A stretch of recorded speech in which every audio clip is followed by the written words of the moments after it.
translation by His Divine Grace A.C. Bhaktivedanta Swami Srila Prabhupada.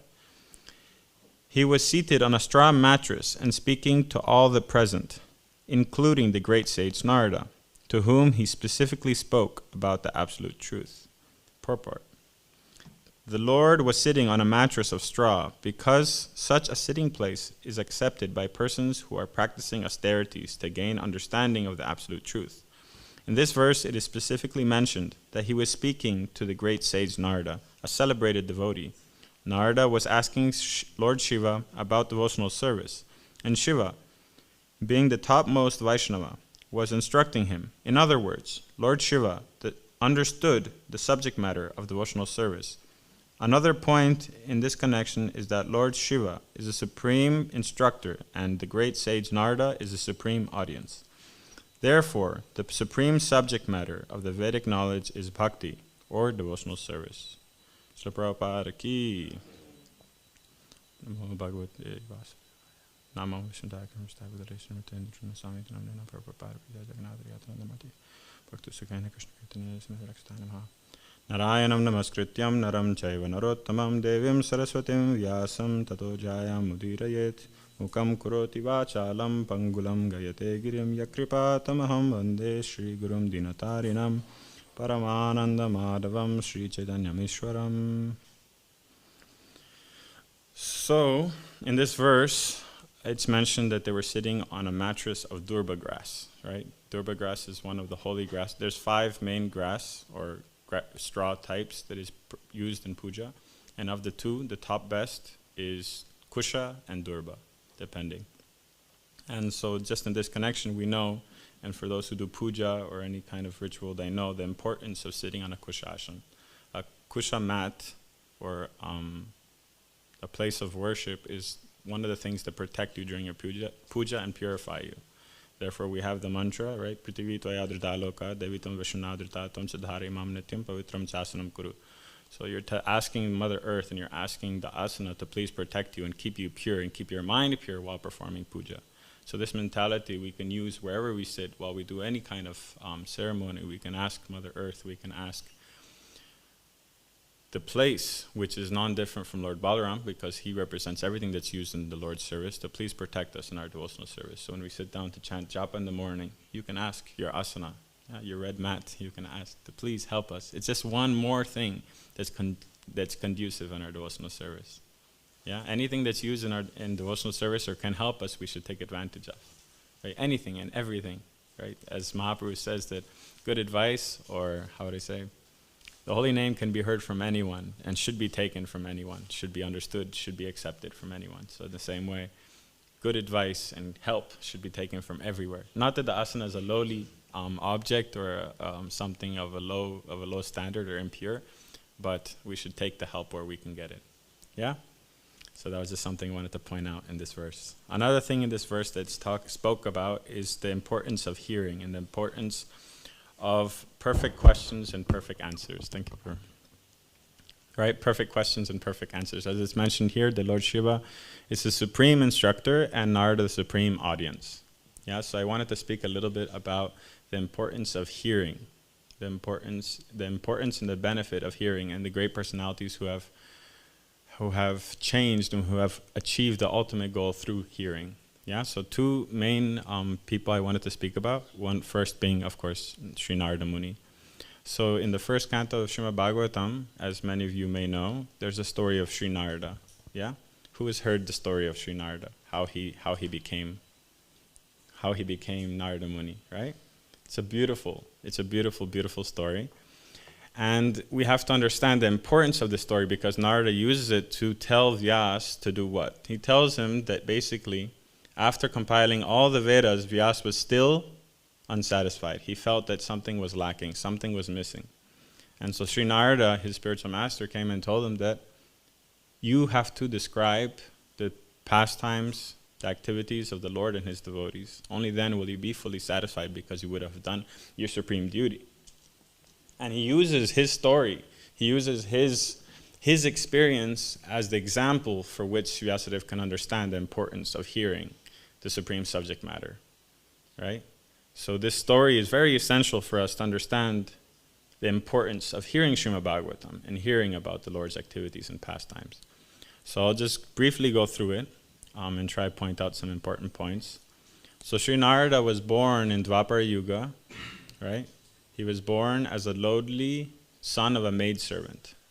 Yeah, he was born as very poor, and just him and his mother. His father, I think, either died or wasn't present from early age. And so he was very, very, how would I say, simple standard of life. And during one rainy season, a group of Vedantists, it's called in Bhagavatam, but great devotees, they came and they were staying with them during the 4 months of rainy season. That's why we have Chaturmas, Brat, right? During those 4 months, any kind of material activity should be avoided, and one should focus himself fully in the service of the Lord. Especially in India, it's pretty obvious, especially in the south. You're sitting and it's just raining all day, all night, raining all day. So there's nothing else to do. Why not sit and chant? So during those 4 months, they stayed in the house of Narada Muni and his mother, and he had the great opportunity to perform some service for them. He would prepare their meals. They were just eating simple, and what they had was simple. But he was serving them and was able to listen to them talking for 4 months on the subject matter of the Lord. And by hearing, he was so purified that he began to achieve nishta and ruchi. Means his steadiness. He was attached to hearing the subject matter of the Lord just by hearing. Right? And then by their permission, one day he tasted the remnants. He had some of their leftovers. And by eating those leftovers, immediately he felt great attachment to the holy name. So one may think, well, we eat Mahaprasadam every day. What's the difference? How come we are not jumping in joy and have great taste for chanting the holy name? Many of us have probably also have the Maha of great devotees. And day goes on. By the evening, you forgot. Right? So how come we're not achieving that level of devotion simply by tasting prasadam? And there, it's mentioned in Bhagavad Gita, right? Ye yatam mam prapadyante tam sataiva bhajamiham. To the extent that you surrendered unto me, to that extent I reciprocate. And so we are still attached to our anarthas. We are still attached to the little things that make us happy in this material world, material things that keep us happy in this material world. And therefore, we are not open to the full extent of the Lord's mercy. There's the famous story of Yamunacharya. He was sitting on the bank of the Ganga, eating Mahaprasadam from Ranganath, and a little piece from his plate fell into the river. And a fish ate the piece of prasadam in front of all his disciples. And immediately the Vahana from Vaikuntha came and took the fish. Immediately. And all the devotees are there staring at their own plates with Maha from Yamunacharya. And then they see the fish just went back to Godhead, and they're a little dumbfounded. That's not fair, they said. And Simhachalam explained that this fish had no attachment. This fish was not against going back to God at this moment. We might think they were open to go back to God at this very moment, but are we actually? Are we able to give up everything? No, that's why we prepare our entire life. We prepare our entire life for that moment of death to be able to give everything up, to actually be free and fully Krishna conscious. So we are not ready. Right? As Prahlad Maharaj says, are you ready to die today? Are you ready to die right now? How do you know that you're old? Old means you're about to die. Can you say that you're going to die after me? Can you say that you're older than me? No, you can't. We don't know. So we have to be ready. And this fish was obviously ready. And so when he ate the Mahaprasadam, immediately he was uplifted to the supreme platform. While we are attached to our anarthas. And so Narada Muni, he had no such anarthas. He had no such attachments. And so by taking the Mahaprasadam of these pure devotees, wanting to receive that mercy, he was immediately given bhakti. He was immediately given love of God. And so after those 4 months, those sages, when they were going to leave, being very merciful, they decided to instruct Narada Muni in the process of devotional service. Right? In the verse it says, instruct him in the absolute truth. But Prabhupada in the purport talks about how it's devotional service. And in a few verses later, Narada Muni is explaining to Vyasadeva that the same cause of sickness can be cured by the same ingredient given in a medicinal way. Right? So what is the causes of our sickness in this material world? The senses and the sense objects, our bondage, our attachment to the sense objects. But the same interaction between the senses and the sense object, if they're done for Krishna in the medicinal way, engaging our senses in the Lord's service is the cure for that same attachment. You have great attachment to eating, eat prasadam. You have great attachment for, doing things with your hands, working. Work for Krishna. You have great attachment for speaking, speak about Krishna. You have anything that your sense is attracted to and you have great attachment for, use that in the Lord's service on a day-to-day basis. Not only we think, okay, I have a natural propensity to make money, so I'll use it in the Lord's service, but there's many, many small instances throughout the day that you can engage in the Lord's service. And many times we choose not to. We are hungry in the day, instead of just go looking for some prasadam, take the second to think about that this is the Lord's mercy and I'm engaging myself in the Lord's service. Consciously performing devotional service has thousandfold benefit. Right? It's not gyata sukriti, it's full devotional service. So you should take the time during the day that any time you feel your sense pulling you to some area or some object, use that opportunity to engage yourself in the Lord's service. Not just in the broad sense of your life goal, of your career, but also your day-to-day activities. Yeah, as Narada Muni mentioned. So Narada Muni, after the sages left, he began to practice his devotional service, but he was still, in one way, tied down by his taking care of his mother. And so the Lord, being Hari, right, taking away all your attachments, he arranged that the mother was bit by a snake, right? In one way, one can think, oh, that's horrible. Why could you do that? But the mother was already liberated and ready to go back to Godhead, having a son like Narada Muni.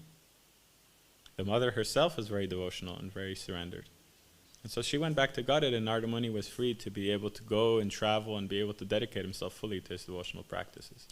And so seeing that as the arrangement of Krishna, even at the age of 6, he was able to understand that. He immediately went on pilgrimage and walking from place to place, forest to forest. When he was hungry, he found some fruits. When he was thirsty, he drank some water.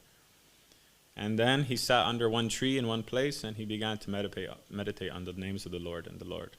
And immediately the Lord appeared in that instance, immediately appeared, and he saw the supreme form of the Lord.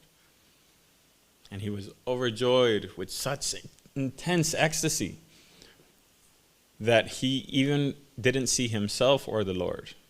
But once he couldn't see the Lord anymore, he immediately arose and he was, "Where are you? I can't see you anymore." And so the Lord spoke to him, telling him that he's not going to see him, the Lord. He will not see the Lord again in this life. But after he passes away, then he will be eternally reunited.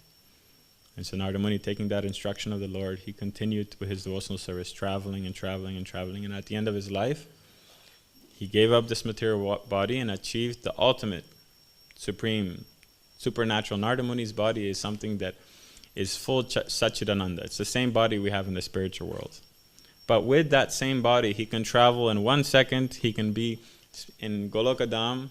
There's pastimes actually where he's in Radharani's room talking with Radharani while she's getting ready for the rasa dance.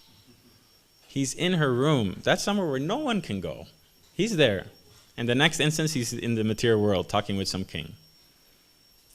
And there's only one Narada Muni. There's many Brahmas, right? Shiva expands into every universe. But in all the universes in creation, there's one Narada Muni.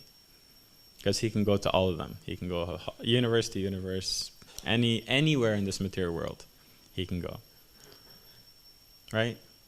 And what's he doing the whole time? Chanting the names of the Lord. And all this transformation, of course we understand that Narada Muni is an eternal Mahabhagavata. He was never was he engrossed in this material world, but for a pastime purpose, he was born in this world to give us the example of how to be freed from this material world. And how did he achieve it? By sincere service, right? Tadvidhi pranipatena pariprashnena shevaya, right? He rendered service to a pure devotee with full surrender and in a humble state of mind. And therefore, he was able to achieve what they were giving to the full extent. Yeah? So this is the story of Narada Muni. It's interesting, in the purport, Prabhupada speaks about how the Lord says that the service of his servants is greater than his own personal service. Service of a bona fide devotee is more valuable than the service to the Lord. One should therefore choose a bona fide servant of the Lord, constantly engage in his service, accept such a servant as a spiritual master, and engage himself in his service. Prabhupada talks in the purport. Right? So such a servant of the Lord is a transparent. It doesn't say master. It says a servant, Prabhupada says. Such a servant of the Lord is a transparent via medium in which we can receive the proper parampara, the knowledge that's passed down through the cyclic succession, and connect ourselves with the Lord and engage ourselves in His service in the proper humble state of mind, right? Therefore, we will be able to accept everything fully. What is another thing that's stopping us from accepting the instruction of the spiritual master or the devotees or Śrīmad Bhāgavatam for that example? Is doubts. Doubts is what's stopping us. Is it really that way? Is it true? Is it imagination? These doubts that arise within our heart, it's our responsibility to clarify these doubts, not to keep them for ourselves. Oh, it's okay. They will go away after some time. No. It's an urgency, right? Sanatana Goswami speaks. He says that this devotional service, if it's available anywhere, go right now and get it right now, he says. There's an urgency. Only if one is greedy for devotional service, it says, with such intense desire, will one be able to achieve it. So one cannot think that, I can leave this for later. I can ask someone later. We should have the sense of urgency to get rid of our doubts so that we will more be able to accept the instruction of the spiritual master and more be able to relish and benefit from our service, from our devotional service. We're performing service every day. We're cleaning every day, cooking every day, eating every day, associating with devotees every day. So why not take full advantage of that and clarify these doubts so we can better understand and better achieve our devotional service in a faster way. Right? Okay. So the other story I wanted to speak about is the story of Yamunacharya. Who knows the story of Yamunacharya? Yamunacharya was the spiritual master of Ramanujacharya. Of course, we all know who Ramanujacharya was. Yamunacharya was the son of one devotee called Ishanadev. He was a Brahmana, right? And at a very young age, I think he was just an infant, his father became a sannyasi. His father left home, being detached from this material world. And so from a very young age, he was raised by his mother and his grandmother. So at the age of 5, his mother put him under the instruction of one great devotee. I think his name was Bhasya Muni or Bhasyacharya. Bhasyacharya, I think was his name. And he was studying under this great devotee and learning everything about Krishna consciousness. He was so well versed in all the Vedas and very advanced at the age of 6 or 7. And one day, the king sent out a messenger. He had this great scholar in his court. His name was Kolahala, the scholar.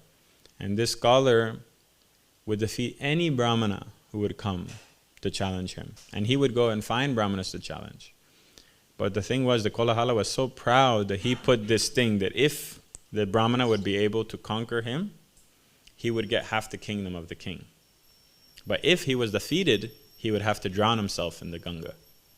That was the circumstance, right? And so he would go and challenge Brahmanas, and so many Brahmanas were jumping in the Ganga because of this. Such an aparad he was performing, but out of his pride he couldn't see, right? So he, hearing about the greatness of Yamunacharya's guru, Bhasya Acharya, he wanted to challenge the Muni.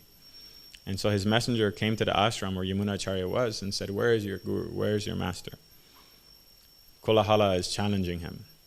And so Yamunacharya, understanding the foolishness of this scholar, he said, "No need to bother my spiritual master. I'll come with you. I will defeat this scholar." And the messenger said, "You're just a boy, how can what are you talking about? I'm a Brahmana, you should respect me and accept my word as dharma. Take me." So they took Yamunacharya, a 6-year-old boy, to the king's palace. And everyone was shocked to see this 6-year-old boy full of confidence, brilliant as the sun. And so they sat down, and the king at first was very much against it. He said, "No, you can't challenge the 6-year-old kid. When he loses, not even if he loses, when he loses, he'll jump in the Ganga. You can't do this." But the queen, understanding the personality of Yamunacharya, she even waged herself. She said, "If this boy does not defeat this scholar, I will become your maidservant." She said. She was so confident in Yamunacharya simply by seeing him and understanding his purity. So the king finally accepted, and they sat down to challenge, to debate. And Kolahala, being exceedingly proud, he said that, okay, you can start. Generally in a debate, in a scholarly debate, one will propose some fact or some statement, and the other has to either dispute it or defeat it, right? Say that it's not true or say that something else is more true. So Kolahala said, okay, you start. You're junior, so you can start. So Yamunacharya said, okay, I will propose 3 statements, and you try to refuse them. So the first one that he said was that your mother is not a barren woman. A barren woman means one who does not have kids. He says, your mother is not a barren woman. And so Kolahala was stunned. How can I say that my mother is a barren woman? I'm here. If my mother was barren, I wouldn't be alive. So he just stayed silent.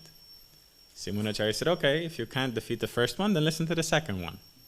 That the king, Rajapadya, is supremely righteous and free from all sin. He said this in front of the king. Kolahala thought, if I say that the king is sinful, he's going to kill me. He's right here. I can't say anything. Of course he's not sinful. So he kept silent. Then Yamunacharya said, okay, even that one you can't refute, so here my third one. That the queen is supremely chaste and has never been with another man. How is Kolahala supposed to refute that and say that the queen is not chaste? So he stayed silent. But then a huge argument broke out. And they said, how can this be? How can he say such things? Either he needs to refute his own statements, or they're considered not proper to be used in a debate. So Yamunacharya calmed everybody down and said, okay, I'll refute my own statements. So he said, first statement that I said was that your mother is a barren woman. According to Manu Siksha, it says that a mother or a lady who has only one child can be considered a barren woman. So therefore, your mother is barren. First statement, done. Second statement, that the king is supremely righteous and free from all sin. According to Manu, it says that the king enjoys 1/6 of all the pious benefit that his subjects acquire. Right? 1/6. So if he's pious, both. Right? He enjoys 1/6. So if he takes care of his kingdom properly, he'll become very pious because he gets 1/6 of everyone's pious activities. But if he doesn't, he also has to suffer 1/6 of their impious activities. So that's kind of the thing that keeps the king in line, according to Dharma. Right? So in that way, because he's also suffering 1/6 of all the impious activities of his subjects, therefore the king is impious. Second statement broken. And he said the third statement, that the queen is supremely chaste and has never been with another man, is false, because the king, within the emperor, there's 8 demigods present. Vayu, Indra, Agni, Kuvera, right? There's 8 main demigods present. And therefore, by being married to the king, the queen's also married to these 8 other demigods. And therefore, the queen is not supremely chaste. Defeated, Kolahala was. Everyone broke out clapping, so happy. And immediately, Yamunacharya became the king of half the kingdom because he defeated the scholar. So, taking care of the kingdom at the age of 6, he immediately became enwrapped in material affairs and material problems, state affairs, wars, conquering, treasury, and time flew by. In no time at all, he was about to be married. I think he was married. And he completely forgot everything. But his spiritual master, knowing that his dear disciple has been taken by this material world and has now completely forgot his eternal duty of going back to Godhead, he sent in his dying wish, he sent one of his other disciples to go and save him. He said, go and find some way to bring Yamunacharya back to the path of bhakti. And so this other disciple, he was thinking how to fulfill his spiritual master's wish. And so what he did was he went to the mountainside and he would find many beautiful and very tasty herbs on the side. And he would bring it to the kitchen of the king, to the kitchen of Yamunacharya, and ask the cook to prepare this dish for the king. It will be good for his health and he will live a long life. And so the cook would make this dish. And my God, this dish was so tasty. So Yamunacharya would eat it and be like, wow, where is this from? And he said, oh, some Brahmana just brought it. He didn't say his name. He brought it and left. And so every day the Brahmana was bringing this dish. And Yamunacharya was exceedingly super happy, wanted to give something back. So one day he waited in the kitchen for this Brahmana to come. And so the Brahmana came and Yamunacharya said, please tell me what I can do for you. And so the Brahmana said, no, I don't need anything for myself, but there is something I can do for you. And he said that your great-great-great-great-grandfather left a treasure for you deep in the mountains. This treasure is guarded by 9 gates and protected by a snake with 1,000 hoods. But if you come, only you can enter, and you'll be able to retrieve this treasure, and it'll be for your ultimate benefit.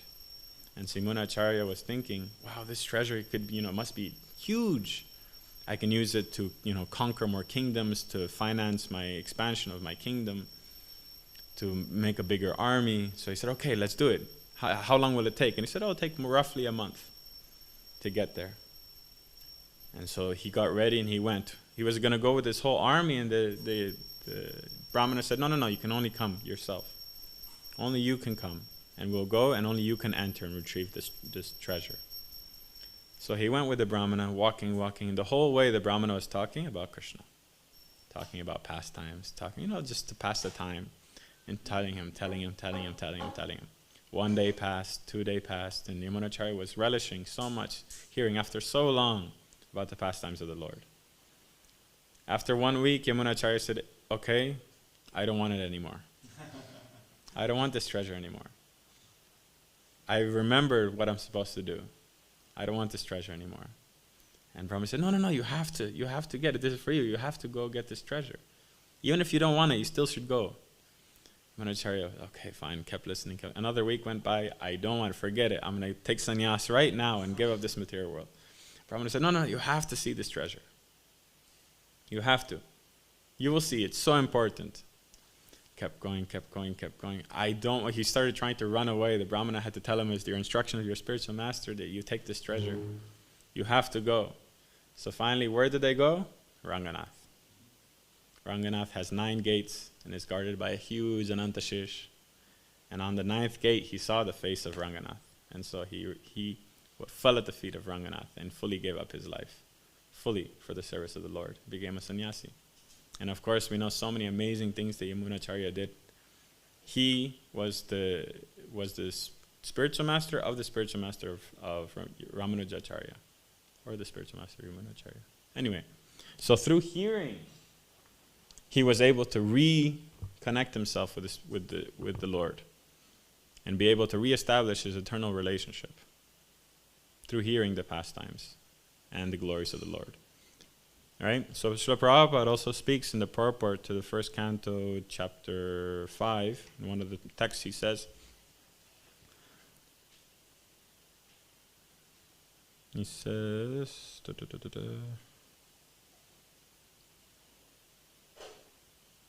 hearing of the Lord's pastimes is itself transcendental association with the Lord, because there is no difference between the Lord and his transcendental pastimes. Right? So simply by hearing the pastimes of the Lord, or hearing the holy names of the Lord, one is associating with the Lord. And what could be greater than association with the Lord? And what are we missing? Detachment from this material world. To the degree one is disgusted with this material world, to that degree one will remember and be able to associate with the Lord upon hearing the pastimes and chanting the holy names. Right? Only to that degree. To the degree we're able to chant Shuddha Nam and not Nama Bas or Nama Pra, to that degree we'll be able to relish the holy name. To that degree we'll be able to develop taste in the holy name. And so this sense of urgency is needed for us to get rid of our attachment to our anarthas. And only then can we dissipate our doubts and fully accept the instruction of the spiritual master. Right? Srila Prabhupada also said, when he passes away, everything is in his books. There's no difference between Vani and Vapu, the presence of the spiritual master in body or the presence of his instructions. But what's the difference for us? The difference for us is that we only take seriously when we hear it from someone. This, we can be laying in bed reading. We don't take it seriously. We don't understand that there's no difference. So being able to fully accept the instruction of the spiritual master, the instruction of the Vedas, the instruction of Śrīmad Bhāgavatam, fully cherish and take advantage of association with devotees, this is the path back to Godhead. And we have so many examples. This is just 2 examples. There's hundreds of examples in Bhāgavatam, in the Upanishads, in the Puranas, of people achieving the highest goals simply by association for a short time with a pure devotee. And therefore, one can go back to Godhead. Yeah? And then one might think, okay, well then I have to look for a pure devotee. Who is pure? Oh, he's not pure. I've seen him do this. Oh, he's not pure. He wears his chadar that way. This is something that we have to be very, very careful not to perform. Instructions are pure wherever they come from, right? Chanakya Pandit says that one can take lotuses from a muddy pond, just in the same way one can take a wife from a low family, one can take good instructions from anyone, right? There's also the 5 animals in which one should take instructions, and there are the pig, the dog, the crane, and the crow, right? These instructions that you're able to take from anyone and everywhere, even a low birth or an animal, should be taken fully to heart. So even if low birth animal is here speaking to you, if you're able to accept the instructions, for you there'll be ultimate benefit. Even if for me, I'm simply parroting. Yeah, so you don't need to worry. You don't need to worry that these instructions of spiritual master or the Śrīmad Bhāgavatam, I have to look for a pure devotee, only then will it work. No, it's to your degree that you understand it. To that degree, they're beneficial to you. I'm speaking, it doesn't mean I understand it. Right? You may speak to someone else. You may preach on the street to someone, telling them what you've heard from your spiritual master. What qualification do you have? You don't. But the words of Śrīmad Bhāgavatam are supremely qualified and supremely beneficial for everyone.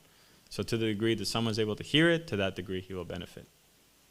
So be open to the instructions. Be open to the nectar of devotional service, and therefore you'll be able to accept it from wherever it may come.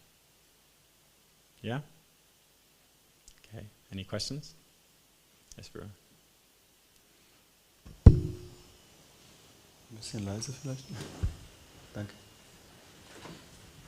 Thank you, Prabhu. Very nice points and very happy ending, I would say. Regarding this topic, I was hearing actually one seminar called The 24 Gurus, referring to the story of the Avanti Brahmana, yes, or the Avadhut Avanti Brahmana. Yeah.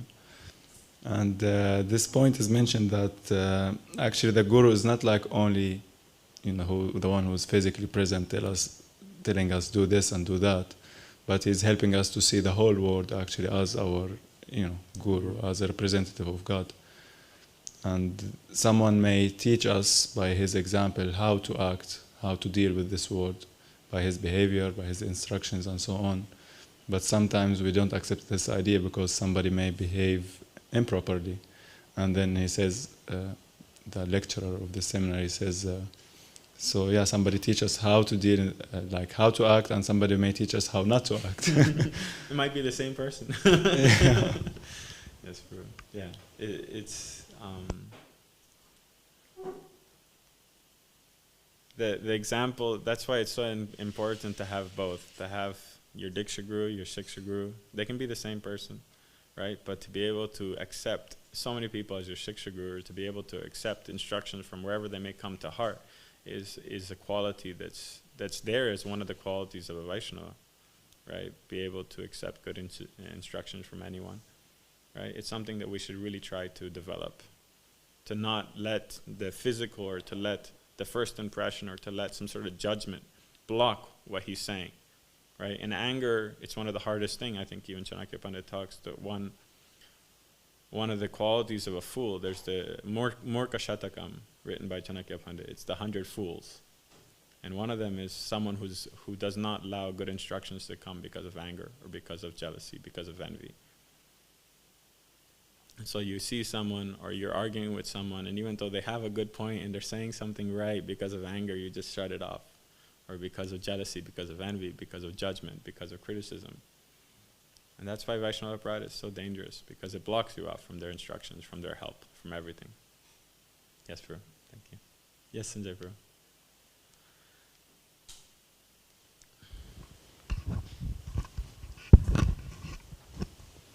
I have a practical question about, you spoke about engaging our senses, and as far as I understand, the essence of engaging the senses ultimately is to engage the mind.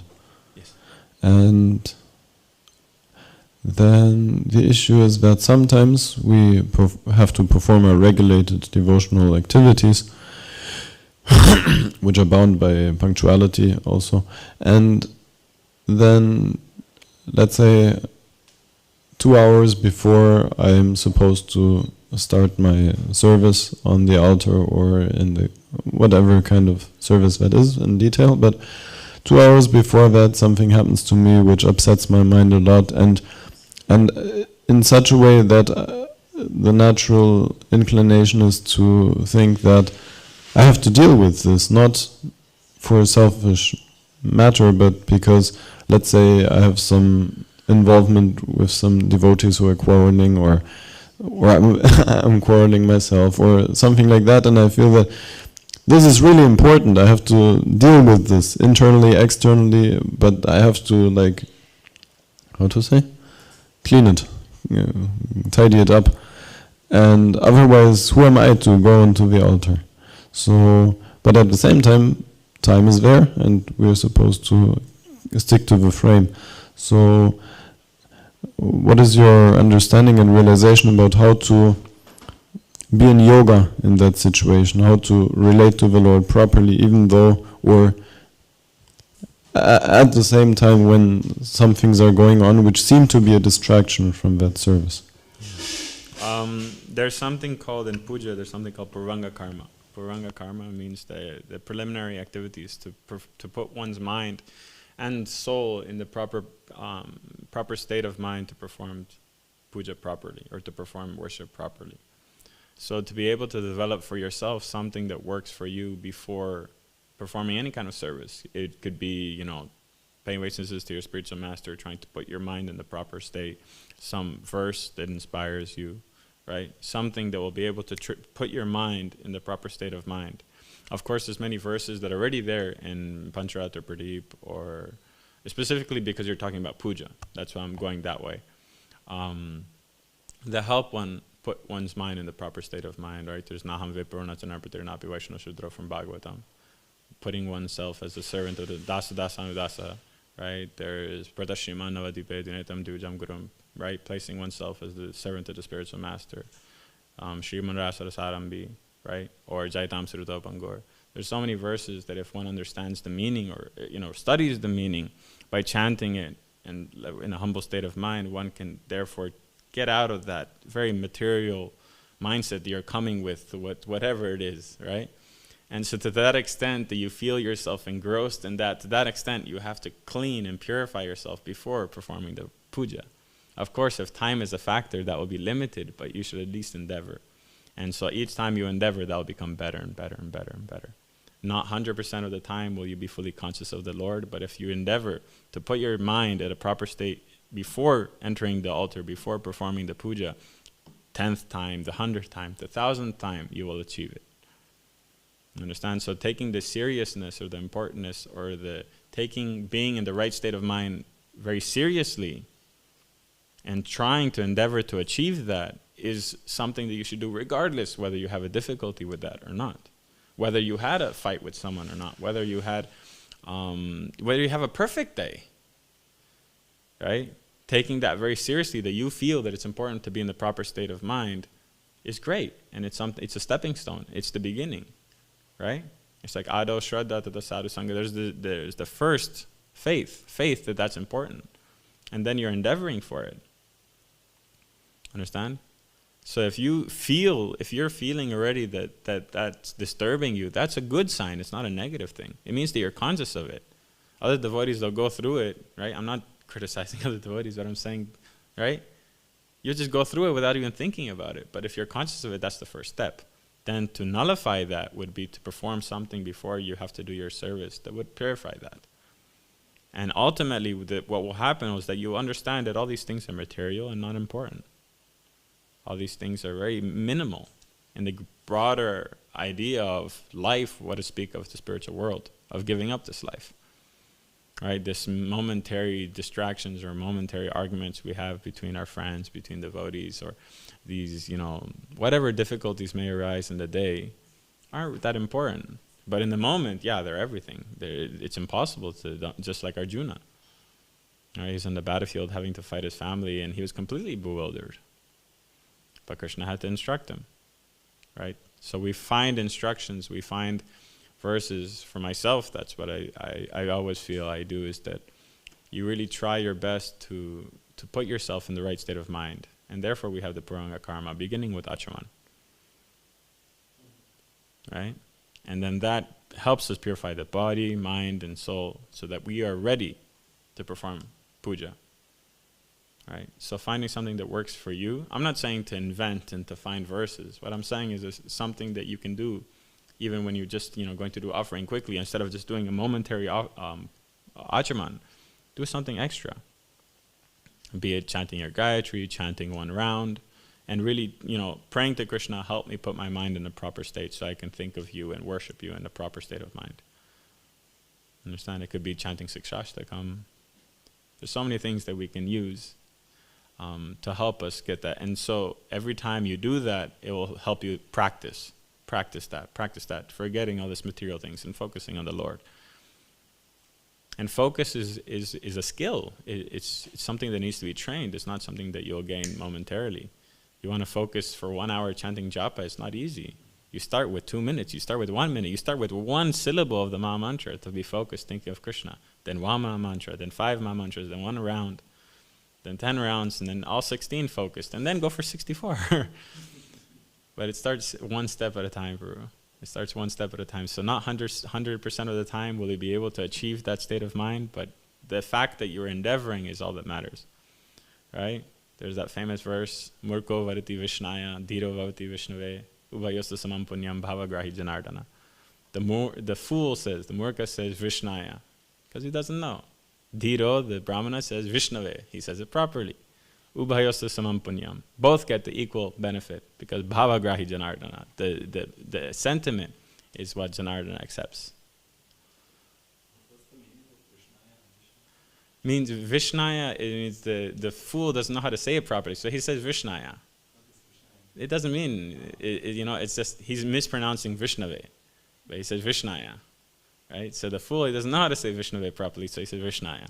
But they both get equal benefit, because Bhavagrahi Janardana. That's what the Lord accepts. So your endeavor is what the Lord sees. And so he will help you put your mind in the proper state of mind for puja, because it's your desire. Does that make sense, Prabhu? Yeah. Yes, Prabhu.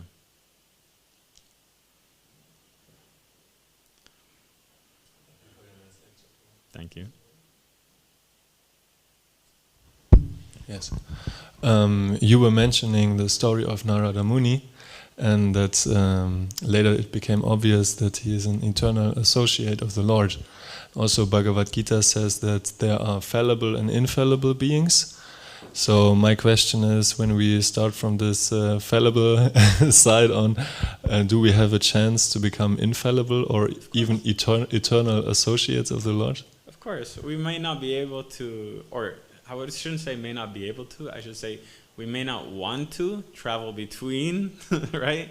Once we achieve Krishna, why would we want to come back here, right? But we will be eternal living, eternal entities, well, eternal servants of the Lord in Goloka Vrindavan, to whatever capacity that might be to your soul, right? And that is the infallible being, right? Other great devotees, because they're so indifferent, right? Narada Muni, out of his causeless compassion, he comes to this material world to preach, to spread. How many stories in Bhagavatam is there of Narada Muni helping people, right? Mrigadi the hunter, right? All the demons, pretty much, he goes and helps them get killed quickly to go back to Godhead. Right? He wants to speed up the advent of the Lord, so he tells Kamsa to kill all the babies. He tells Ravana to put Shani as his step. You know that story? Mm-hmm. When Ravana conquered everything, everyone, right? He had all the demigods as the steps to his throne. He had the 9 planets, so he would step on their backs going up to his throne. And so Narada Muni, he wanted him to die faster. He wanted him just, Ramachandra should come now. So he told them, you're making them face down. If you turn them over, you'll see the humiliation in their eyes when you step on them. You should turn them over, it'll be more pleasurable. And so Ravana flipped him over, and so Shanidev, just by looking in Ravana's eyes, was able to quickly change everything in his life. Because Shanidev is supremely powerful.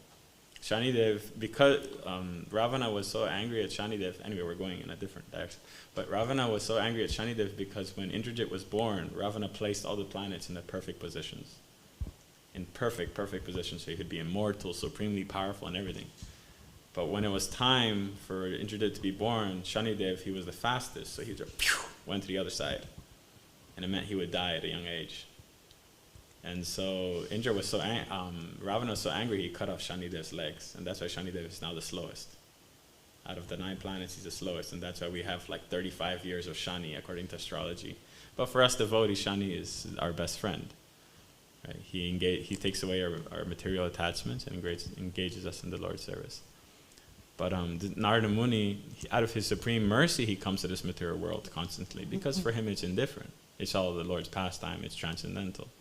But for us, we may not desire that. Once we achieve Krishna, why would we want to come back? Right? Many people would ask, once you achieve Goloka Vrindavan, do you remember all your lives in this material world? And Prabhupada said it's like a bad dream that you don't want to remember. Right? You don't want to think about it. You remember it vaguely, but you don't want it. Krishna doesn't want it to disturb your service. So it's something that you just forget. Like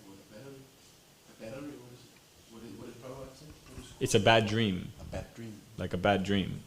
Yeah, you remember it just like a horrible nightmare. It was just there, that you were so long separated from Krishna. Right? So that feeling, that remembrance of separation is there, but maybe not all the material instances, right? So that desire to hold Krishna tight and to be close, is the urgency is there, because that's conducive for devotional service. But you will be immortal is not the right word. You will be eternally engaged in the Lord's service. But that only happens once we leave this material world and achieve our Siddha Swarup, our eternal position as the Lord's servant. Something else that's really beautiful that Srila Prabhupada speaks is that every living entity has something unique to offer the Lord. One may think that there's millions of Lakshmi Devis and there's hundreds of millions of jivas in the spiritual world offering the Lord all kinds of service, but the Lord misses what you offer, what you give. You have an individual capacity to offer the Lord some service. And so He's missing what you have to give. You shouldn't feel just, in one way we feel insignificant because we're just, tiny, but Krishna's missing you, not jivas in general, you, because you give a certain enjoyment to Him. So it's very nice to think in that way, that each jiva and each of us have something special and unique to offer the Lord that He's missing. But He's patiently waiting for us to decide that we want to be with Him again. And so once we get to the spiritual world, we will never want to leave. And therefore, you'll be eternal. You'll be infallible, as the Lord mentioned, right? Like the story of Gopakumar. Right? He was traveling one place to another place, to another place, to another place, until he achieved Krishna. And when he saw Krishna, right, what did Krishna say? Finally, you're back. Like, his best friend is back. It wasn't like, like something new. It was just, you're back. Right? And only in this age of Kali, only in this Manvantar, when Chaitanya Mahaprabhu comes, giving pure love of Godhead, are we able even to change our Siddha Swarup. This is something very exalted, very, very special. If we so desire, we can change our eternal relationship with Krishna, which is something difficult to understand. Right? But it's because only in this time does Mahaprabhu come and give pure love of intimate Gokul, Goloka love of Godhead. Other times it'll be Vaikuntha. Other times it'll be whatever it was before. But in this, because we got that instruction or that information from Chaitanya Mahaprabhu, then we're able to do that. So we should take advantage. Not saying that I take advantage, but take good advice from a lowly person and take advantage. Yes? Does that make sense for you? Yeah, thank you. Yes, Brian. Thank you for the very nice class. You mentioned in different answers like that is much needed this sense of urgency, and I wanted to ask you about some tips or like how to foster it. It's basically, okay, I like the word foster it. Thank you, Guru. Sadhana bhakti. Sadhana bhakti is the way to foster and this urgency.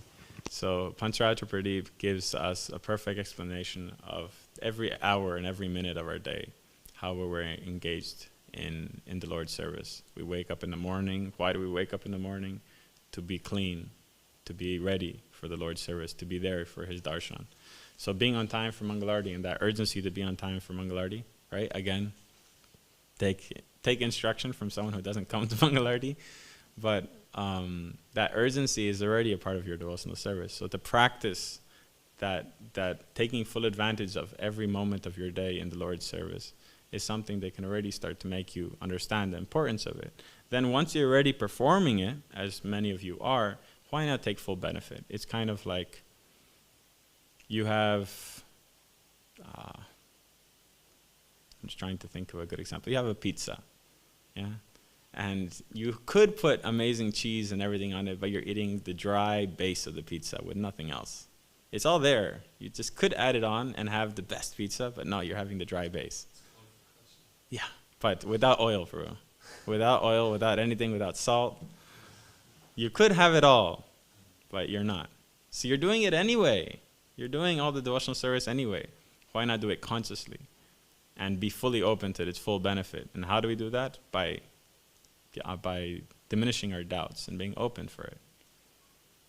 And so that understanding the importance of devotional service and the benefit of devotional service would also be a stepping stone. Hearing about the importance of devotional service and the glories of devotional service and the glories of the Lord, then you will develop a desire to achieve Him and a greater desire to achieve Him. And therefore you'll do everything you can. Yeah?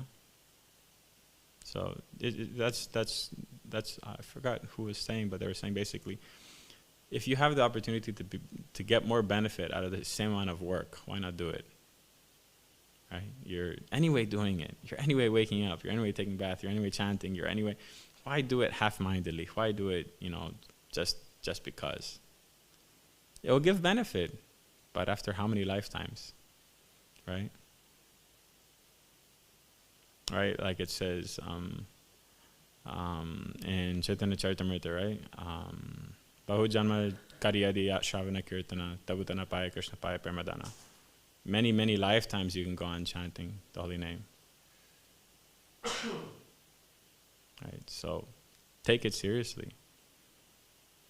Also, there's that other famous song that Vyasaki Prabhu sings.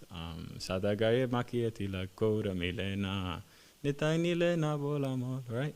So you can put tilak all over your body and chant the holy name, but you won't achieve the Lord Gauranga without the mercy of Lord Nityananda. And how do you achieve the mercy of Lord Nityananda? He is Guru, by service to the spiritual master, by service to the devotees. Right? Make sense? Okay. Any other questions? Yes, Varun.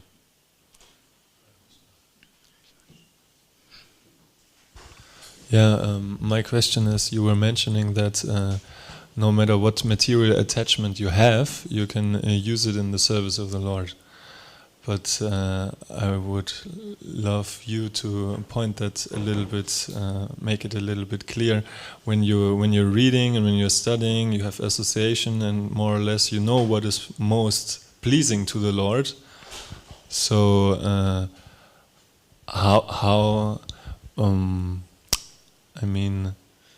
when you know what would be the best for the Lord, but you still have a material attachment, and you can, so why to engage that or do that? So it's not really clear for me where is this the true nature behind, and where do you know it's just an old material thing you can let go? Well, if it's something you can let go, you should let go of it, right? If you have an attachment to driving fast cars, right? That's something that's not very conducive for devotional service, right? But you can engage it in the Lord's service, as Brian Prabhu will do, right? You're going to be zooming to Yanda's Boon 1,000,000 times during the festival. Maybe he has a desire for driving cars, Right? You can purify that desire, and I'm pretty sure by the end of the festival you won't want to look at a car for a few days.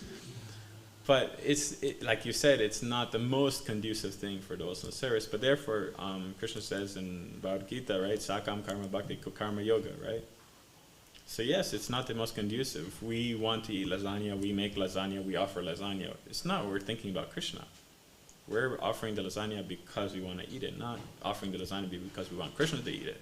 If we were making lasagna because we want Krishna to eat it, it's pure devotional service. Just because it's lasagna, it's not the problem. Doesn't mean I have to cook, Indian every day. Does that mean that I can't cook Bengali? I can only cook what they cook in Braj because that's what Krishna eats? No. The point is to see what Krishna likes to eat. And Krishna likes to eat things that are offered with love. So if you have great ingredients to make lasagna because you want Krishna to taste your lasagna, not because you want to eat it. So there is the line. You have to understand that I'm still performing this with desire for the benefit, but I'm going to offer it to the Lord so it can be purified. So if you have an attachment for something rather than artificial restraint of the senses, as Prabhupada mentions, right, it's very difficult. Right? Arjuna mentions that to control the mind is harder than controlling the wind. Other places it's mentioned that controlling the mind is like trying to stop a raging river with your hands, with your fingers, just trying to stop the river, stop. It's impossible. So artificial control of the senses would be to artificially try to control some anartha you have just by ignoring it. It's not going to go away. At some point, something will trigger it, and it'll be very difficult to control. We must purify everything that's coming through us. Right? And some things we purify, like let's say lust for sensual pleasure. Through Grihastha ashram, we are able to purify through deity worship. By understanding that this relationship within the family is not something that I am doing, but we have Krishna in the family. And so everything, we have to wake up because Krishna needs to wake up. We have to offer what we eat. So whatever we cook in the family, we offer to Krishna. He becomes part of the family. And therefore, Grihastha ashram is purified through deity worship. And lust is purified through deity worship. So one can say, how is lust? Because he's a person and we see him as a person. And so the physical form is purified. Physical relationship is purified. Because we're dealing with a physical form. You understand? So some things may be, purified in different ways, but we can't ignore some anartha we have and just suppress it. That's not a solution. Either we need to talk about it and clean it in that way, or engage it and clean it in that way. But you can't hide stuff under the blanket. That's basically the point. Yeah. So if you have an attachment for something, find some way to engage it. Right? Or like Pangajani Prabhu once told me that when I was taking initiation, he told me, spiritual life and material life is like salt. You have to put the perfect amount. If you put the perfect amount, then things are tasty. If you put too much, unedible. If you put too little, it's tasteless. So you perform your devotional service, oh no, I can't do that. After some time, it's tasteless. It becomes dry. So you need to become purified. And you engage in devotional service. And so whatever attachments you have to be honest about it, reveal them to the spiritual master or devotees, and so you can help engage them in the Lord's service and therefore purify them, to eventually be rid of them. But that's why there's a whole chapter about Gita, about karma yoga. Because we have anarthas, and there's no negating that. We have desires in this material world, and we have to engage them in the Lord's service. Does that make sense, Prabhu? But if you had some specific anartha in mind, then it would be easier to clarify your question. No, I mean the last one is that's what I'm asking myself often, because how to make or what makes an attachment, not just something in the mind. Oh, you're saying that if you actually have that attachment or not? Yeah. Oh. So then in that way, basically what you would do is that you would engage yourself in devotional service and see if that goes away. If it's just a passing thought, right? It's the mind is like pictures, basically. It's showing you pictures and your intelligence says yes or no. The mind desires, choice, right? So if it's just a passing thought, it's just something that will go away. But if it's something that keeps coming up, then you have to find a way to engage it. If it keeps distracting you in your devotional service, then you know it's an anartha. If it's something that just comes once and goes away, or comes every, once a year, But if you see yourself chanting and every now and then you say, oh, I wish I could do this, or I wish I could do that, or I have a desire for this, I want money, I want fame, I want glory, I want power. All these things are something, strong anarthas that are very difficult to destroy. Not, oh, I wish I had a cool watch. That's something that may go away. Maybe not. I know many people are very attached to watches. Very attached. So they have a beautiful Rolex on their hand, but someday they'll get rid of it. Someday it won't be important anymore. And so even the desire for power can be purified? Of course, Prabhu. You want power? Take charge of the festival. You're going to have so much power. You're going to be able to say, go clean the toilets, go do this, go do that. But you're going to have so much responsibility, your head's going to split. Right? So that desire for power, right, it comes. Many devotees have that desire for fame and power to control. Use it in devotional service. Yeah, but this seems often so contradictory because at so many points it is said, no, we should go away from this. It is. But if you have the desire, then how are you just going to forcibly control it? Understand? There's so many desires in the heart that are detrimental to devotional service, but we have to find some way to engage them, some way to use them in devotional service so that they become purified. And if you cannot use it, then you ask about it. You talk to your spiritual master, I have this intense desire to do this, or this is attracting me. Whatever it may be, for those people who were previously engaged in intoxication, it can be a very strong detachment, right? It can be something that's, just like, go to AA meetings, right? And it's something that's very difficult. But through association of devotees, through speaking about it, through talking about it, just like the karmis do, right? People who are addicts, how do they get through it? They're talking about it, talking together. You have a question, Prabhu? No. Right? So it's very important that whatever it may be, that you find a way to either engage in the Lord's service or find a way to purify it in the Lord's service. So if you can purify it, purify it. If you can engage it. But the point is, urgency is the point. Don't try to artificially subdue something or control something, thinking it will magically go away. Doesn't. It's like Prabhupada says that we Westerners are too fearless of Maya. We think we can play. We think we can compromise. So it's just a little bit. It's okay. It's not. It's not okay. So this artificial control is not something we can do. We should be honest with what we have, honest of where we are in a devotional service, and therefore engage ourselves, and therefore put ourselves in the proper way to engage all those different anarthas that are there. Better, Prabhu? Thank you. Grantaraj Śrīmad Bhāgavatam ki, Śrīla Prabhupada ki, Janitai Gaura Premanandi.